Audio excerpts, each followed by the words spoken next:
వైకుంఠ ఏకాదశి రోజు దేవదేవుడు శ్రీమన్నారాయణ ఉత్తర ద్వార దర్శనంతో వైకుంఠ ప్రాప్తి లభిస్తుందని రామగుండం ఎమ్మెల్యే రాజ్ ఠాకూర్ పేర్కొన్నారు. పెద్దపల్లి జిల్లా గోదావరికని కోదండ రామాలయంలో ఎమ్మెల్యే దంపతులు ముక్కోటి ఏకాదశి ప్రత్యేక పూజలు నిర్వహించారు. ఆలయ కమిటీ గుడిని అలంకరించగా ఉత్తర ద్వారం నుండి భక్తులకు రామయ్య దర్శనమిచ్చాడు.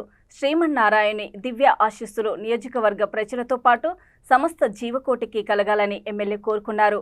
ఉదయం నుండి భక్తులు భారీ ఎత్తున విష్ణు దేవాలయాల్లో క్యూలు కట్టి మొక్కులు చెల్లించుకున్నారు. ప్రసిద్ధిగాంచిన రామాలయం గోదావరికని రామాలయంలో ముక్కోటి ఏకాదశి సందర్భంగా పొద్దున్న ఈరోజు పెద్ద ఎత్తున ప్రజలందరూ రామ మందిరం రావడం జరిగింది. ఈవో గారు పూజారులు బ్రహ్మాండమైన ఏర్పాటు చేస్తున్నారు. ఏకాదశి ముక్కోటి ఏకాదశి సందర్భంగా ప్రతి ఒక్కరికి కూడా ఆ దేవదేవుడు శ్రీరామచంద్రుడు అందరికీ వారు కోరుకున్న కోరికల్లో మంచి ఆరోగ్యంతో పాటు ఈ ప్రాంత అభివృద్ధికి సుఖ సంతోషాలతో ఉండాలని మనస్ఫూర్తిగా కోరుకుంటాను.